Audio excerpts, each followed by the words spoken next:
Hello everyone, welcome to my channel tips on mathematics. So real analysis के आज के इस वीडियो लेक्चर में हम जो है मोस्ट इंपॉर्टेंट पीवाईक्यूज को देखने वाले हैं, जो कि प्रीवियस ईयर में आपसे पूछा भी गया है। और अगर इस टाइप के क्वेश्चंस को आप सॉल्व करते हैं तो कहीं ना कहीं आपके अंदर जो क्वेश्चन सॉल्विंग की स्किल्स है वो डेवलप होंगी, ठीक है ना। और एग्जाम में आप बेहतर तरीके से क्वेश्चन को समझ पाएंगे और कर पाएंगे। क्लियर है? तो यहाँ पर क्या है कि हर एक क्वेश्चन को हम जो है कॉन्सेप्ट वाइज इसको एक एक करके देखेंगे एंड देन उसको हम समझने की कोशिश करेंगे, ठीक है।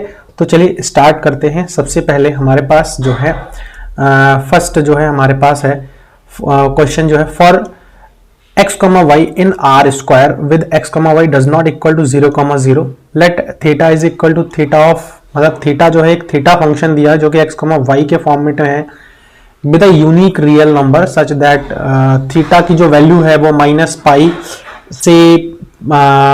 से बड़ी है और जो है प्लस पाई से छोटी है, बराबर है। और जो x, y है वो हमारा r of cos theta and r of sin theta है, वेयर r जो है वो हमारे पास x square plus y square positive square root x square plus y square है।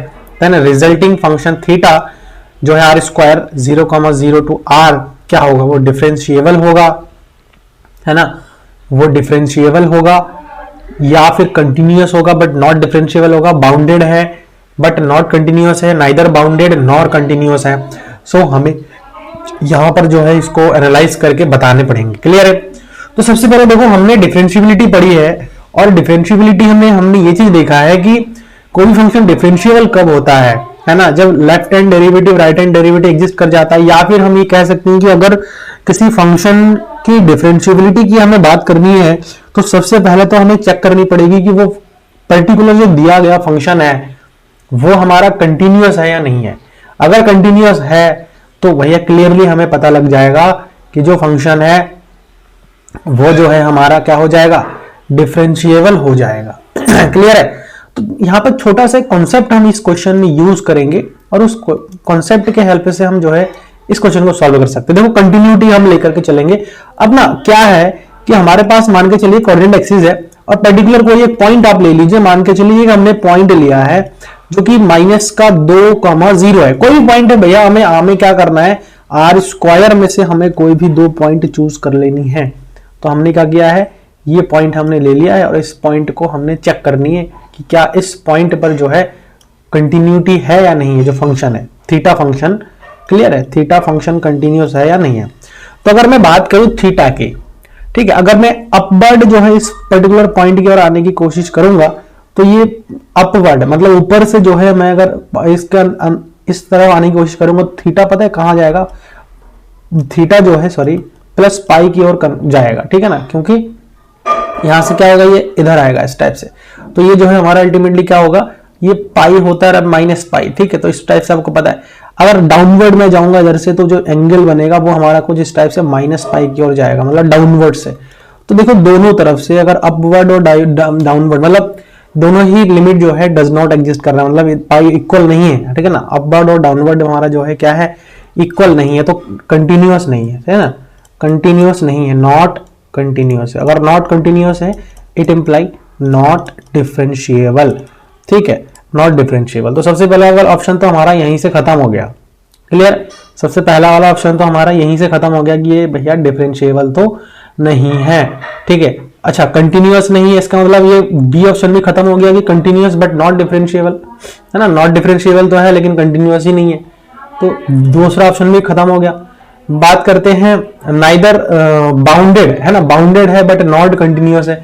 अच्छा, थीटा की अगर मैं बात करूं, थीटा के लिए क्या क्या वैल्यू दे रखा है, पाई से माइनस पाई से प्लस पाई के बीच में, है ना, इस टाइप से जो है ये हमारा वैल्यू दे रखा है। तो अब इसलिए बात है इट विल बी बाउंडेड, है ना, बाउंडेड है लेकिन कंटिन्यूअस तो नहीं, इसका मतलब ऑप्शन सी हमारा जो है करेक्ट है, ठीक है। लास्ट ऑप्शन देखते हैं, नाइदर बाउंडेड नॉर कंटिन्यूअस। तो ना बाउंडेड तो है भैया, तो ये ऑप्शन तो हमारा वैसे गलत हो जाएगा, तो ऑप्शन डी हमारा क्या हो जाएगा, यहाँ गलत हो जाएगा। देखो यहाँ हमें जब भी डिफरेंशियलिटी कंटिन्यूटी के कंडीशन आता है तो हमें क्वेश्चन को देख करके हमें उस टाइम में हम आइडिया लगानी पड़ेगी कि जो भी हमारे पास दिया गया रिजल्टिंग फंक्शन है वो पर्टिकुलर जो फंक्शन है वो हमारा कंटिन्यूअस जो रूल है, कंटिन्यूटी की जो रूल है वो फॉलो कर रहा है कि नहीं। देखो कंटिन्यूटी अगर फॉलो कर रहा है, कंटिन्यूटी है, देन आफ्टर हम जो है कंटिन्यूटी चेक करने के बाद जो है हम डिफरेंशियबिलिटी में जाएंगे, ठीक है ना। डायरेक्टली हम डिफरेंशियबिलिटी देखो, अगर कंटिन्यूटी बनाएगा तो डिफरेंशियबिलिटी की बात होती ही नहीं है वहां पे, आपको पता ही है सारी चीजें। तो इसके लिए ऑप्शन सी जो है इसका करेक्ट हो जाएगा। क्लियर। नेक्स्ट क्वेश्चन पर जाते हैं और उसमें देखते हैं कि क्या कहा है। अगला जो क्वेश्चन है बहुत ही अच्छा क्वेश्चन है। लेट एफ जो है आर से आर में बी ए ट्वाइस कंटिन्यूअसली डिफरेंशिएबल फंक्शन, ठीक है ना, ट्वाइस कंटिन्यूअसली डिफरेंशिएबल फंक्शन है। हमारे डबल डेरिवेटिव की बात किया जा रहा है विद f0 जो है, f1 जो है और f'0 जो है वो 0 है। तो हमें क्या करनी पड़ेगी, यहां पर एक एग्जांपल से हमें इसको अच्छे समझ सकते हैं। लेट कंसीडर कि हमें जो है फंक्शन कंसीडर कर लेते हैं, सीधा सीधा हिसाब है, और उस फंक्शन में ये कंडीशन सेटिस्फाई होना चाहिए। तो चलिए f ऑफ x में ले लेता हूं, और जो f ऑफ x होगा वो होगा कुछ इस टाइप से। x यहां से हम अगर इस टाइप के फंक्शन को ले लेते हैं, x cube minus x square, ठीक है, ये फंक्शन ले लेते हैं। देखो अगर ये फंक्शन में लेता हूं तो इस पर्टिकुलर टाइम पर अगर मैं बात करूं कि अगर मैं f ऑफ 0 की मैं बात करूं तो देखो f ऑफ 0 तो यहां पर हमारे पास क्या हो जा रहा है, f ऑफ 0 निकाल लो तो f ऑफ 0 देखो हमारे पास क्या हो रहा है, 0 हो रहा है। मैं अगर बात करूं f ऑफ 1 की तो देखो ये भी हमारे पास क्या हो जाएगा, 0 हो जाएगा। मैं यहाँ 1 तो 1 माइनस 1 0 हो जाएगा। लिखना चाहो तो लिख लो, कोई ऐसी दिक्कत वाली बात यहाँ पर नहीं है, ठीक है। चलो मैं लिख ही देता हूँ आप लोगों के लिए। तो यहाँ पर क्या हो जाएगा, 1 का क्यूब 1 और 1 का स्क्वायर 1 हो जाएगा, दैट इज 0। और मैं डैश की बात करूँ f डैश x की मैं बात करूँ तो यहाँ से क्या हो जाएगा, 3x स्क्वायर माइनस 2x हो जाएगा। और मैं यहाँ पर अगर f डैश 0 पर बात किया ना पे, तो 0 की मैं अगर बात करूँ तो ये हमारा 0 हो जाएगा अल्टीमेटली।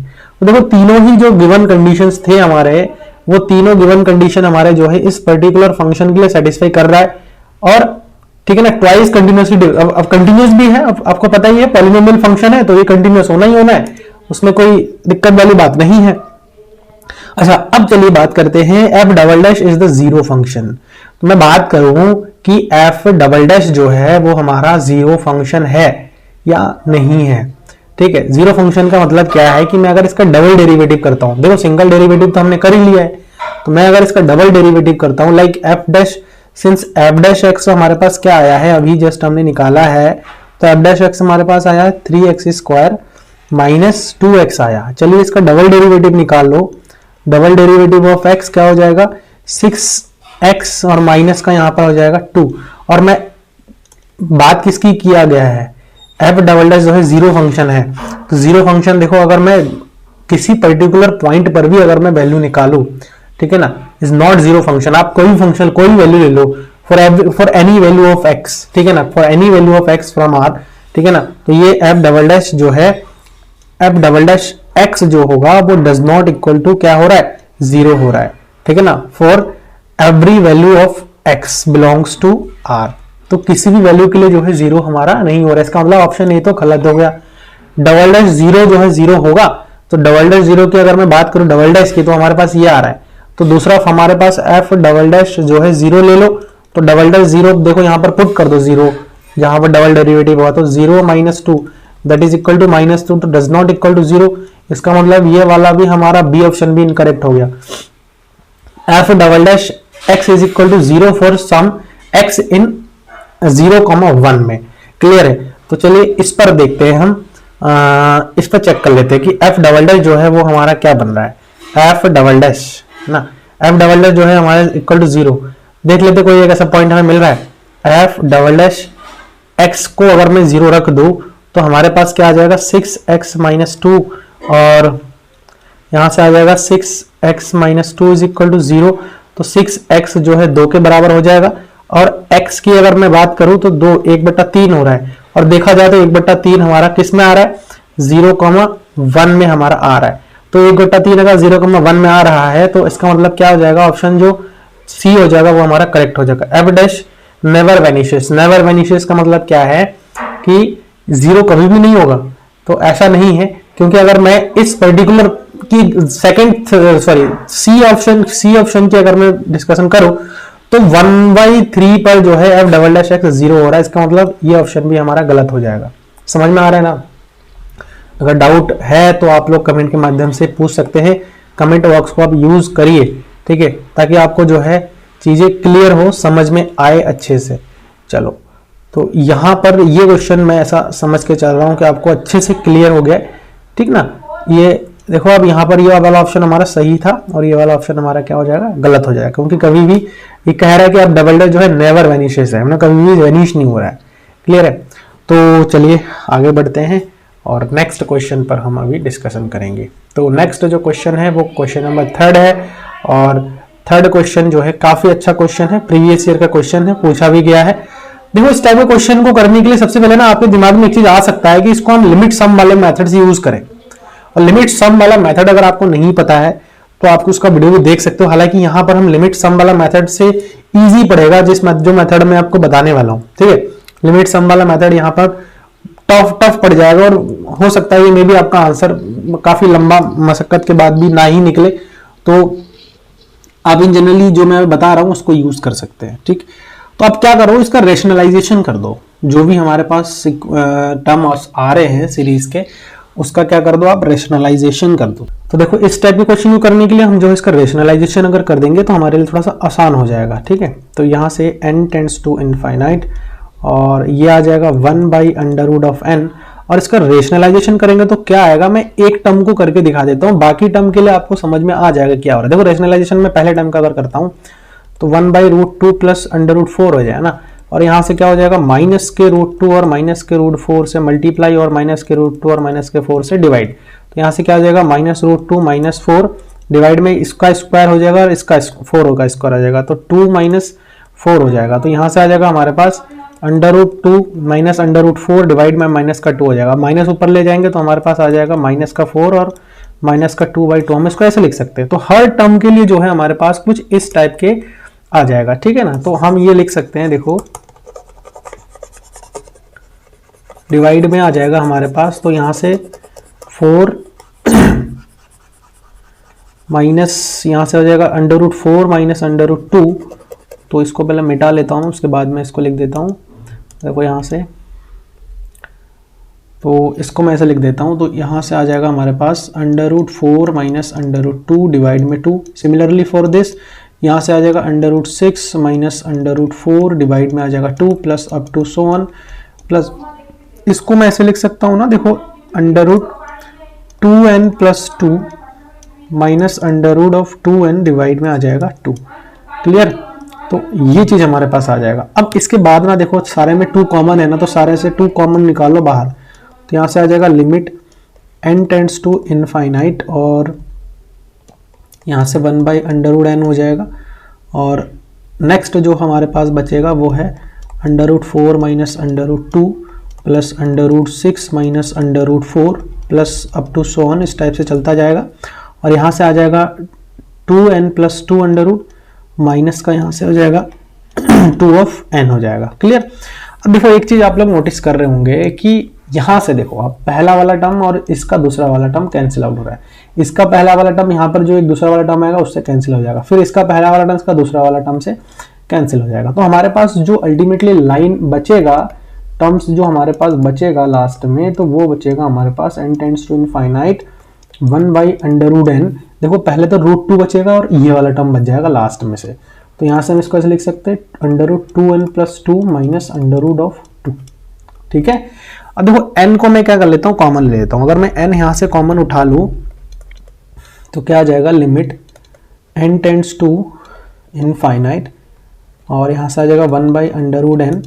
और यहाँ से मैं अगर n कॉमन लूंगा तो √n तो बाहर आ जाएगा, और हमारे पास बचेगा यहाँ से √ में 2 प्लस 2/n माइनस √2/n बचेगा।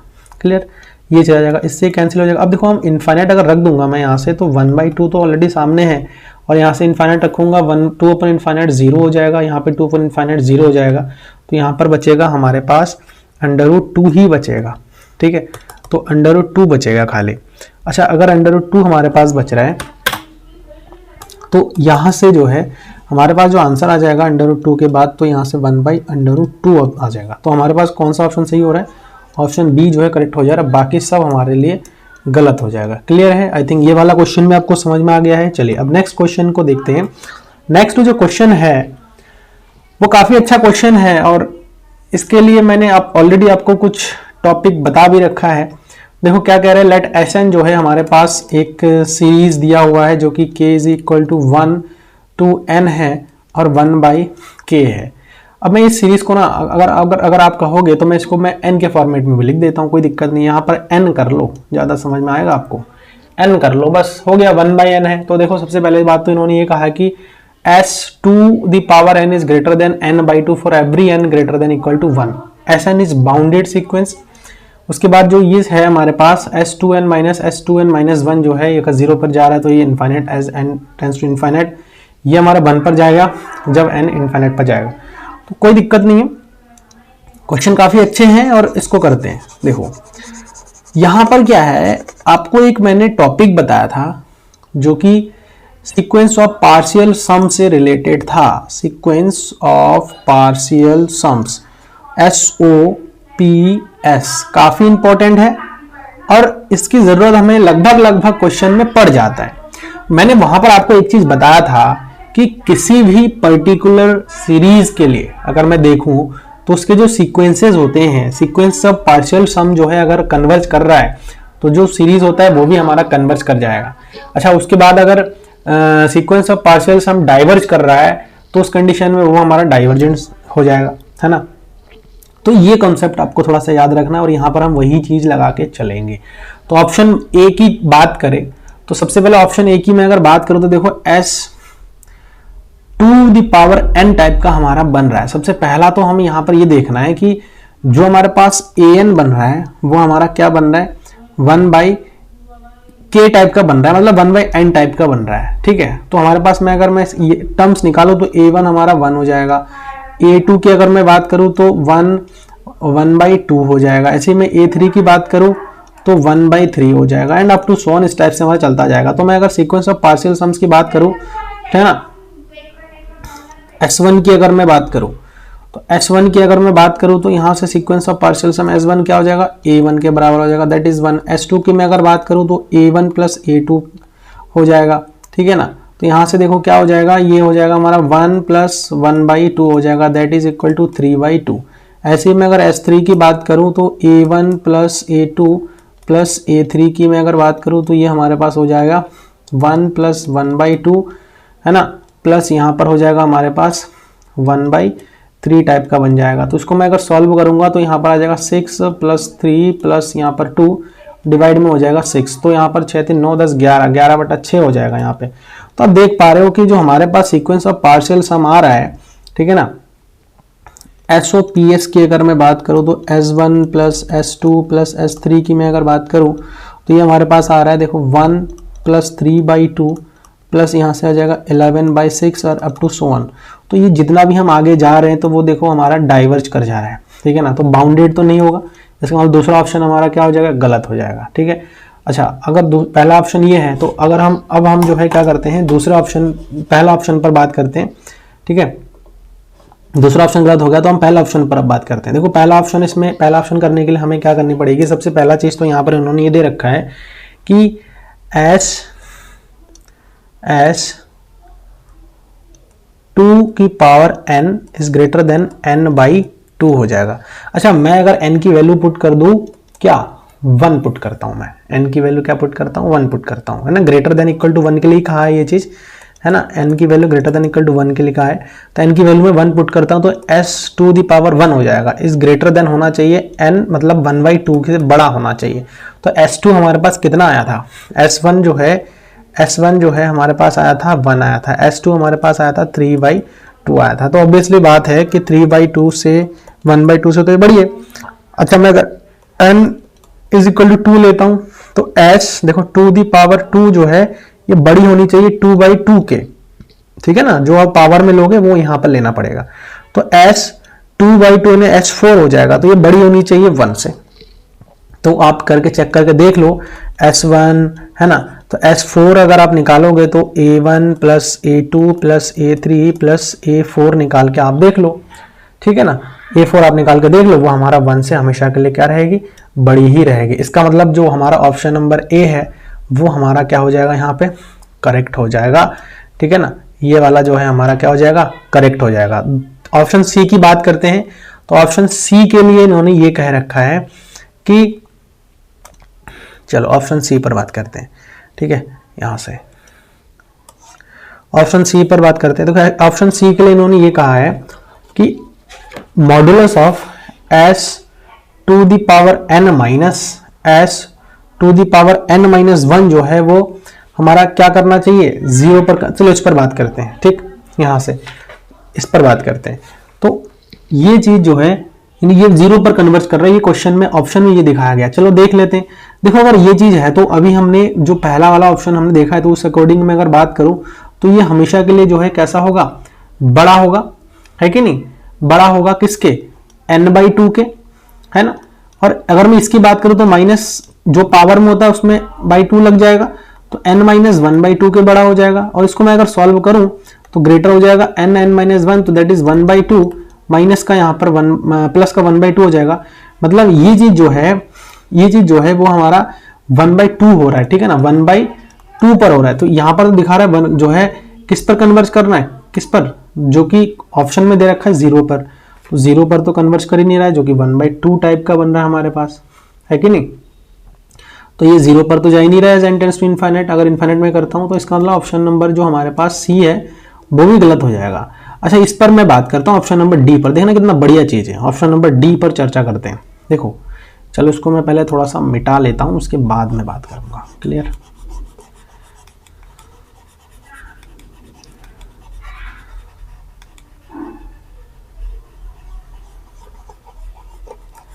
देखो ऑप्शन नंबर डी के लिए मैं आपको बताना चाहता हूं कि ऑप्शन नंबर डी में हम जो है कॉचेस फर्स्ट थ्योरम ऑन लिमिट जो है वहां पर अप्लाई करेंगे तो ये आसानी से हमारा निकल जाएगा। तो कॉचेस फर्स्ट थ्योरम ऑन लिमिट हमने पढ़ा था, क्या होता है कि अगर देखो अगर हमारे पास एक सीक्वेंस है, ठीक है ना, एक सीक्वेंस हमारे पास है और ये जो सीक्वेंस के जो टर्म्स हमारे पास है, ठीक, अगर ये कन्वर्ज कर रहा है 0 पर तो इसका जो हमारे पास जो मीन होता है ना, मीन है ना, मीन होता है वो भी हमारा जो है 0 पर कन्वर्ज कर जाता है as n tends to infinite, sorry as tends to infinite. हाँ तो इसी का थ्योरी हम यूज करेंगे और देखेंगे। देखो जो Sn हो रहा है, Sn जो है हमारा क्या हो रहा है, Sn जो हमारे पास आ रहा है वो 1/n टाइप का बन रहा है कि नहीं बन रहा है। तो 1/n जो है अगर मैं n टेंड्स टू इनफाइनाइट कर दूं, limit n tends to infinite में अगर कर दूं तो वो कहां जाएगा, 0 पर चला जाएगा, ठीक है। और अगर ये 0 पर जा रहा है, ये अगर 0 पर जा रहा है तो उस कंडीशन में जो n/n है वो भी हमारा किस पर जाना चाहिए, 0 पर ही जाना चाहिए। ये कॉचेस फर्स्ट थ्योरम ऑन लिमिट है। क्लियर है, फर्स्ट थ्योरम ऑन लिमिट है। जबकि ऑप्शन में हमारे पास दे रखा है कि भैया ये तो 1 पर जाना चाहिए, तो हम कॉचेस थ्योरम लगा रहे हैं तो वो 0 पर जा रहा है। तो इसका मतलब ऑप्शन डी भी हमारे लिए क्या हो जाएगा, गलत हो जाएगा। ऑप्शन ए जो है हमारा क्या हो जाएगा, सही हो जाएगा। क्लियर। क्वेश्चन नंबर 5 पर चलते हैं। और क्वेश्चन नंबर 5 देखिए, ये क्वेश्चन है, काफी अच्छा क्वेश्चन है, प्रीवियस ईयर में पूछा गया है। इसमें कह रहे हैं कि let A B a closed subset of A, और ए जो है फाई नहीं होना चाहिए, ए आर के इक्वल भी नहीं होना चाहिए। तो ए के बारे में आपको बताने हैं कि ए जो है हमारा क्या है। क्लियर, ए जो है हमारा क्या होगा। तो देखो मैं सबसे पहले तो यहां पर बात करता हूं कि ए आपका दिया हुआ है कि ए जो है क्या है, क्लोज्ड है। तो अगर कोई भी है सेट है वो हमारा क्लोज्ड है, समझ रहे हो, क्लोज्ड है। तो कोई भी सेट अगर क्लोज्ड है तो उस क्लोज्ड कब कहेंगे, सबसे पहली चीज तो ये है ना। किसी को हम जो है क्लोज्ड तभी कहेंगे जब उसके सारे के सारे जो पॉइंट्स है ना वो हमारे कैसे होंगे, उसके इंटीरियर्स में होंगे ना, सारे के सारे जो पॉइंट होंगे उसमें लिमिट पॉइंट में सारे कंटेन कर जाएंगे। क्लियर है, तो उसको हम जो है क्या बोलेंगे, क्लोज्ड बोलेंगे। क्लियर। तो अगर क्लोज ए अगर हमारे पास देखो क्लोज दिया हुआ है, ये चीज बहुत ही मतलब थोड़ा सा आपको समझनी पड़ेगी। जितने भी लिमिट पॉइंट्स है वो हमारा क्या कर जाए, उसमें कंटेन कर जाए, ये हमारा क्लोज की डेफिनेशन होती है, ध्यान रखना। देखो अगर मैं क्लोज्ड, सिंस ए इज, ध्यान रखो यहाँ पे ए इज क्लोज्ड, मैं यहाँ पर लिख भी देता हूं आपके लिए, ए इज क्लोज्ड। तो अगर ए क्लोज्ड है तो जितने भी डिराइव्ड सेट है वो पूरा पूरा ए के अंदर कंटेन कर जाना चाहिए, ठीक, कंटेन कर जाना चाहिए। तो अगर ये चीज है तो देखो सबसे पहला तो हम क्या करेंगे, ये ऑप्शन है तो ए के लिए कह रहा है कि ए जो है closure of the interior of A है। तो चलो एक एग्जांपल लेता हूं मैं यहाँ पे कि मैं ए को ना जो है इंटीजर के सेट ले लेता हूं, ठीक। अब इंटीजर के सेट की इंटीरियर पर अगर मैं बात करूं तो z का इंटीरियर क्या होता है, z का इंटीरियर मैं लेता हूं यहां से, z का इंटीरियर आपको पता है कि z का इंटीरियर क्या होता है, 5 होता है। अब 5 का मैं अगर क्लोजर ले लूं, मतलब z इंटीरियर का जो है क्लोजर ले लूं, मतलब ये जो 5 आ रहा है हमारा, 5 का क्लोजर ले रहा हूं मैं, तो 5 का क्लोजर की अगर मैं बात करूं तो ये जो है हमारा क्या हो जाएगा, क्लोजर की अगर मैं बात करूं तो ये भी हमारा जो है क्या हो जाएगा, 5 हो जाएगा। तो ये a के इक्वल तो नहीं आया 5, और यहां पर दे भी रखा है कि a के इक्वल नहीं होना चाहिए, तो a हमारा, ये वाला ऑप्शन तो हमारा कैंसिल हो गया कि ये वाला ऑप्शन हमारा नहीं हो सकता है ना। 5 का अगर आप जो है क्लोजर निकालोगे, इंटीरियर z का इंटीरियर 5 होता है। अब देखो z को हमने यहां पर क्यों लिया है वो भी आप देख लो, z हमारा r का सबसेट है, a भी एक क्लोज्ड सबसेट है। देखो a क्लोज्ड है, समझ में आया, इसके सारे के सारे जो, देखो a जो है हमारा क्लोज्ड है, ये ध्यान रखना हमें, तो a जो है क्लोज्ड है, तो क्लोज्ड है तो ये सेटिस्फाई भी कर रहा है ना, r का सबसेट भी है और a जो है 5 भी नहीं है, और a जो है r के इक्वल भी हमारा कैसा है, नहीं है। तो अगर a r के इक्वल भी हमारा नहीं है तो उस कंडीशन में यहां से देखो हमने उसका इंटीरियर लिया, ठीक है, इंटीरियर लिया, इंटीरियर क्या होता है, इंटीरियर जो है इसका 5 हो जाता है, z का जो इंटीरियर है वो 5 होता है। अब मैं इसका क्लोजर लेता हूं, क्लोजर को हम बाहर से दिखाते हैं। क्लोजर में क्या है कि ये चीज देखो, इसका जो 5 का जो क्लोजर होगा 5 हो जाएगा, और ये a हमारा जो है नहीं है ना, एक a जो है ये तो नहीं हो सकता, तो काउंटेबल, दूसरे ऑप्शन की बात करते हैं, a जो है काउंटेबल होगा। अच्छा, दूसरे ऑप्शन की अगर बात करूं यहां पे, तो काउंटेबल है या नहीं है उसको चेक करने के लिए हम ना जो है यहां पर क्या करते हैं, एक एग्जांपल लेता हूं मैं, यहां पर एक एग्जांपल लेता हूं। तो ये जो है मैं मान के चलो कि a को मैं लेता हूं 0,1, ठीक, a को मैंने 0,1 लिया, और ये चीज इसमें सेटिस्फाई भी कर रहा है। देखो ये क्लोज्ड भी है ना, ये क्लोज्ड भी है, सारे के सारे लिमिट पॉइंट इसके अंदर आ ही रहा है, तो ये क्लोज्ड है, और ये r का सबसेट भी होता है, आपको पता है। ये 5 भी नहीं है a, और r के इक्वल भी नहीं है, मतलब जो स्टेटमेंट दिया है उसके अकॉर्डिंग तो a हम ले सकते हैं ऐसा। अब मैं बात करता हूं a के लिए, तो a देखो यहां पर कह रहा है कि जो है a काउंटेबल सेट, a जो है काउंटेबल हो जाएगा, तो ये काउंटेबल तो नहीं है, ये अनकाउंटेबल है, ये चीज आपको पता है, अनकाउंटेबल होता है, जितने भी इंटरवल्स होते हैं वो अनकाउंटेबल होते हैं, मतलब दूसरा ऑप्शन ही हमारा यहाँ इनकरेक्ट हो गया। कॉम्पैक्ट होगा नहीं होगा, कॉम्पैक्ट की अगर मैं बात करूं तो कॉम्पैक्ट में देखो दो चीजें होनी चाहिए, एक तो क्लोज्ड होनी चाहिए प्लस हमारा जो है बाउंडेड होनी चाहिए, बाउंडेड होनी चाहिए, तो क्लोज्ड और बाउंडेडनेस होना जरूरी है। तो देखो मैं अगर बात करूं इस टाइप के इंटरवल्स की, ठीक है ना, इस टाइप के इंटरवल्स की, तो इस टाइप के इंटरवल्स में मैं ये वाला एग्जांपल जो है मैं अगर लेता हूं तो ये जो है आपका इसमें एग्जांपल में फिट नहीं बैठेगा, ये सिर्फ ऑप्शन नंबर सी के लिए सही है। यहां पर हमें थोड़ा सा दूसरे टाइप के एग्जांपल अगर लेंगे ज्यादा ठीक रहेगा। तो यहां पे मैं जो है ऑप्शन ए को मैं जेड ही मान लेता हूं, देखो ए को मैं जेड ही मान लेता हूं, तो ए को मैं अगर जेड मान रहा हूं तो जेड तो हमारा देखो सबसे पहले तो क्लोज तो है ही, क्लोज्ड है, जेड क्लोज्ड क्यों है, क्योंकि देखो इसकी जो डिराइव्ड सेट है, मतलब जितनी हमारे पास सारा जेड का जो डिराइव्ड सेट होता है 5 होता है, और 5 पूरा का पूरा जेड में कंटेन कर जाता है, ये चीज तो आपको पता ही होगा, है ना। तो इसका मतलब क्या है कि ये क्लोज्ड भी है, जेड अगर क्लोज्ड है तो जेड हमारा देखो बाउंडेड नहीं है, यहां पर ये एग्जांपल काम कर जाएगा, जेड जो है हमारा बाउंडेड नहीं है, क्योंकि इंटीरियर का सेट है बाउंडेड हो ही नहीं सकता, वो अनबाउंडेड है। तो इसका मतलब क्या है कि जेड अगर क्लोज्ड है, बाउंडेड नहीं है, तो ये कॉम्पैक्ट नहीं हो सकता है, ठीक है। तो तीनों ऑप्शन तो हमारे गायब हो गए, तो अगर मैं देखूं तो ऑप्शन डी हमारा सही होना चाहिए, तो सही ही होगा, लेकिन होगा क्यों वो भी मैं आपको बता देता हूं। यहां पर ये वाला एग्जांपल ले लो, ए बराबर देखो ये ले लो आप, ठीक है, तो ए जो है हमारा ओपन नहीं है, क्लियर, ए जो है हमारा क्या है, ओपन भी नहीं होगा, ठीक है ना, ये चीज आप देख लेना। ए क्लोज तो है लेकिन ए जो है हमारा यहाँ पर जो है ओपन नहीं होगा, क्योंकि इसके ये वाला जो पॉइंट है वो पूरा पूरा कंटेन नहीं कर जाएगा, तो यहाँ पर ये वाला ऑप्शन जो है हमारा सही हो जाएगा, ए नॉट ओपन। तो डी ऑप्शन जो है हमारा यहाँ पर क्या हो जाएगा, डी ऑप्शन जो है हमारा क्या हो जाएगा, यहाँ पर जो है करेक्ट हो जाएगा, क्लियर है। तो ए हमारा ओपन नहीं होगा। अगर मैं इस पर्टिकुलर एग्जाम्पल को देख करके सॉल्व करूं तो यहाँ पर जो है ये एग्जाम्पल हमारा काम कर जाएगा। तो यहाँ पर जो है ये सारे के सारे जो ऑप्शन है वो आपको सोचना पड़ेगा। और यहाँ पर क्लोजर, इंटीरियर, ये सारे के सारे, काउंटेबल, कॉम्पैक्ट सेट, इनकी जो डेफिनेशन इस टाइप के क्वेश्चन को करने के लिए वो आपको क्लियर होना चाहिए। अगर आपको क्लियर नहीं है तो कहीं ना कहीं मुझे ऐसा लगता है कि इस टाइप के क्वेश्चन को आप नहीं सॉल्व कर पाओगे।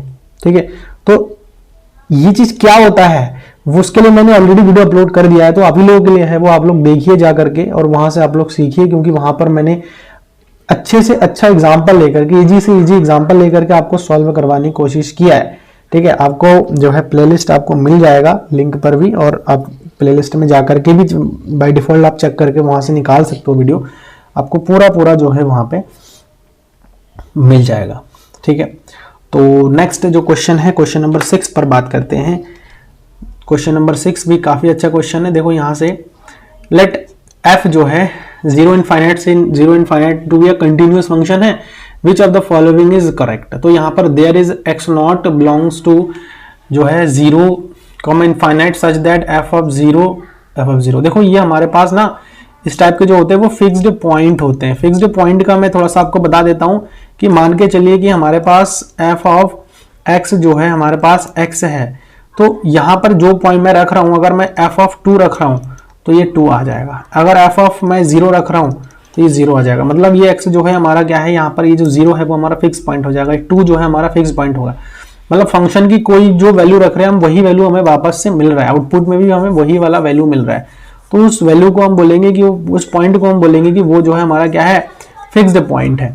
ठीक है, तो यहां से क्या है, कहा जा रहा है there is x not belongs to 0 comma infinite such that f of x not जो है क्या हो जाएगा, x नॉट के बराबर हो जाएगा। पहला ऑप्शन के लिए मैं बात करूं तो देखो इसके लिए एक एग्जांपल ले लो। ठीक है, तो अगर मैं f ऑफ x को जो है e raise to the power x ले लूं और कोई भी x नॉट में वैल्यू ले रहा हूं, मान के चलिए कोई भी x नॉट में वैल्यू ले रहा हूं, तो e नॉट जो है इसके बराबर नहीं होगा। तो देखो यहां पे मैं अगर f ऑफ 1 ले लूं तो e की पावर 1 हो जाएगा, जबकि 1 आना चाहिए इसका वैल्यू, डज नॉट इक्वल टू 1 है। तो मतलब पहला वाला ऑप्शन तो हमारे इसके लिए गलत हो जाएगा, समझ में। अच्छा, उसके बाद देखो दूसरा ऑप्शन यहां पर क्या हो जाएगा, इफ f ऑफ x जो है क्या है, f ऑफ x जो है less than equal to m है for all x belongs to 0 comma infinite for some m greater than 0, then there exist x not such that f of x जो है x not के बराबर है। f of x not जो है x not के बराबर आ रहा है। तो यहां से देखो, इसको करने के लिए मैं यहां पर छोटा सा एग्जांपल आपको ले करके बता देता हूं तो ज्यादा समझ में आएगा। देखो यहां पर क्या है ना, एक बाउंड्री दे रखा है इन्होंने, सिंपल सा एक बाउंड्री इन्होंने दे रखा है, और इस बाउंड्री की हेल्प से हमें ये बताना है कि ये जो ऑप्शन है वो हमारा करेक्ट होगा नहीं होगा।